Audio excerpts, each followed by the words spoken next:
আসসালামু আলাইকুম। আমি রায়হান কবির। আপনারা দেখছেন রায়হান শখের খামার। সবচাইতে বেশি প্রশ্ন আসে এইগুলো জিনিসের, যেটা হচ্ছে ককাটেলের বেবি বাঁচে না। এটা কেন বাঁচে না, এটার ওপরে আমি আজকে আপনাদের সাথে একটু কথা বলবো। আর কি করলে যে আপনার বেবিগুলো বাঁচবে আর বেশি বেশি আপনারা প্রোডাকশন পাবেন, সেই জিনিসগুলো আপনার সাথে আজকে আমরা ডিসকাস করব। আর চেষ্টা করব যে সবকিছু পার্ট বাই পার্ট আপনাদেরকে বুঝাইতে। সেইভাবে করলে ইনশাল্লাহ অন্তত আপনারা বাচ্চাটা মরা থেকে কিছুটা হলেও বাঁচাইতে পারবেন। আর যদি আপনারা সেটা খুব ভালোভাবে পালন করতে পারেন, তাহলে ইনশাল্লাহ দেখা যাবে কি 4টা থেকে 5টা আপনারা বাচ্চা ইনশাল্লাহ পাবেন। তাহলে চলেন দেরি না করে আজকে আমরা আমাদের টপিকে চলে যাই। খামারে আপনাদেরকে কিভাবে করতে হবে সেই জিনিসটা দেখাই। বাচ্চা মারা যাওয়ার কারণ হচ্ছে 3টা।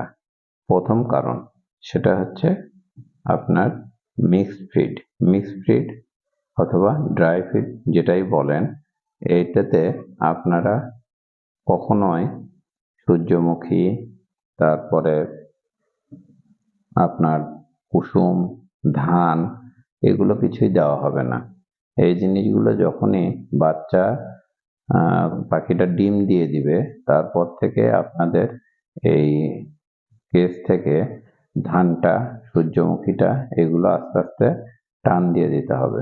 দেওয়ার পরে এখানে শুধুমাত্র আপনাদের দিতে হবে কাউন, আর হচ্ছে খেরাচি, আর হচ্ছে ক্যানারি সিড।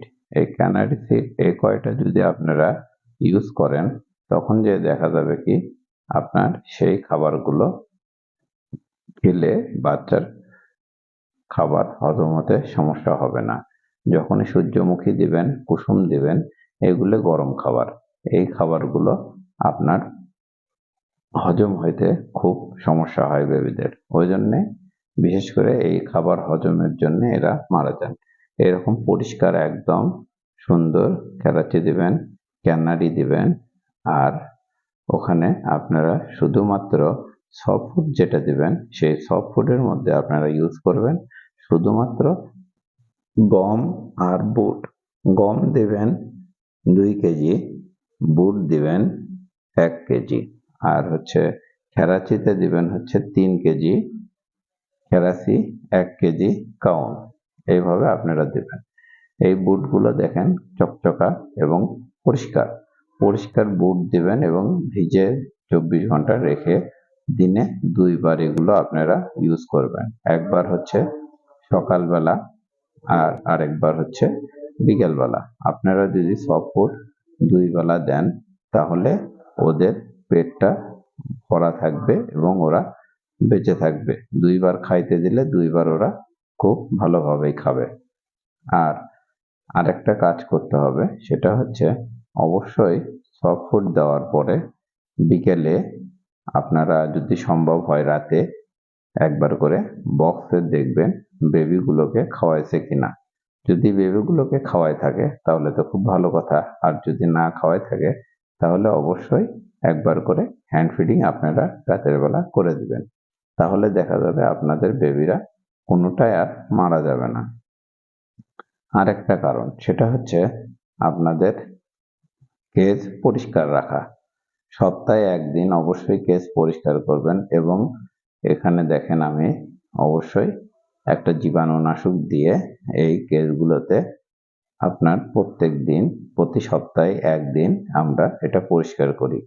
উপরে নিচে সব জায়গাতে ট্রে পরিষ্কারের পরে ভালোভাবে জীবাণুনাশক দিয়ে এটা ভিজিয়ে দিতে হবে। তাতে হবে কি আপনার কোনো জীবাণু সৃষ্টি হবে না। সবচাইতে সেনসিটিভ বাচ্চা হচ্ছে ককাটেলের বাচ্চা। আপনারা যদি লাভবার্ডের বাচ্চা পারেন, তখন দেখা যাবে কি লাভবার্ডের বাচ্চা যে কোনো পরিবেশেই ভালো মা বাবারা যে মিক্সড ফিড খায়, এগুলো খেয়ে ওরা বেঁচে থাকে। তবে যখনই আপনি এই ককাটেলের বাচ্চাকে শক্ত ধান এবং সূর্যমুখী এগুলো যখন ভালো ভালো মিক্সড ফিড দেবেন, তখন এগুলো ওরা হজম করতে পারে না। ঠিক সেই কারণে সবচাইতে বেশি বাচ্চা মারা যায়। আর একটা কারণ সেটা হচ্ছে ক্যাঙ্কার রোগ। ক্যাঙ্কার রোগ হইলে আপনারা একটু হলেও বুঝতে পারবেন। যেমন মা বাবারও দেখবেন বডি টডি শুকিয়ে গেছে, ওরা ডিম দেবে না, ডিম দিলেও বাচ্চা ফুটবে না। এইভাবে এটা কিন্তু বোঝা যায় এদের ক্যান্সার রোগ হয়েছে। তখন আপনারা আমেরিকান একটা ঔষধ পাওয়া যায় রনেক্স। এই রনেক্সটা যদি আপনারা ইউজ করেন তাহলে এটা একটা ভালো ওষুধ, কিন্তু অরিজিনাল রনেক্স এখন পাওয়া খুব কঠিন। আর আরেকটা হচ্ছে আমাদের দেশীয়, সেটা হচ্ছে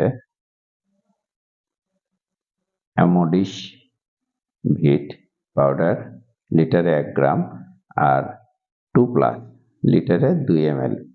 এই দুটো দিয়ে ডিম হওয়ার পরে সেই পাখিকে আপনারা খাওয়াই দেবেন। তখন দেখবেন এই পাখিগুলো ঝরঝরা হয়ে গেছে। তারপরে এদের ভিতর থেকেও আপনার ক্যান্সারের জীবাণুটা মরে যায়। মা বাবার কাছে ক্যান্সারের জীবাণু থাকলেও ওরা সহজে মরে যায় না এবং অসুস্থ হয় না, কিন্তু বেবির কাছে যখনই এই ওষুধটা ওদের মায়ের মুখ থেকে পার হয়ে যায় তখন এরা আক্রান্ত হয়ে যায় এবং মারা যায়। সেই জন্য আপনারা এই ঔষধটা এইভাবে খাওয়াই দেবেন 5 দিন। তখন দেখবেন ইনশাল্লাহ আর এই ঝামেলাটা থাকবে না। আর এইভাবে যদি আপনারা করেন তাহলে অবশ্যই ইনশাল্লাহ আল্লাহ যদি তৌফিক দেয় আপনাদের বাঁচবে এবং অনেক ভালো প্রোডাকশন হবে। আর কি, এই তো। আপনারা যদি আমার ভিডিওতে কোনো উপকার পেয়ে থাকেন তাহলে অবশ্যই লাইক, কমেন্ট, শেয়ার করবেন। আর আপনাদের বন্ধুদের মাঝে এই ভিডিওটা অবশ্যই শেয়ার করবেন। তাতে দেখবেন আপনার বন্ধুদেরও প্রোডাকশনটা বেড়ে যাবে। আর ভালো থাকবেন, সুস্থ থাকবেন, আমার জন্য দোয়া করবেন, ভুল ত্রুটি ক্ষমা করবেন। আসসালামু আলাইকুম।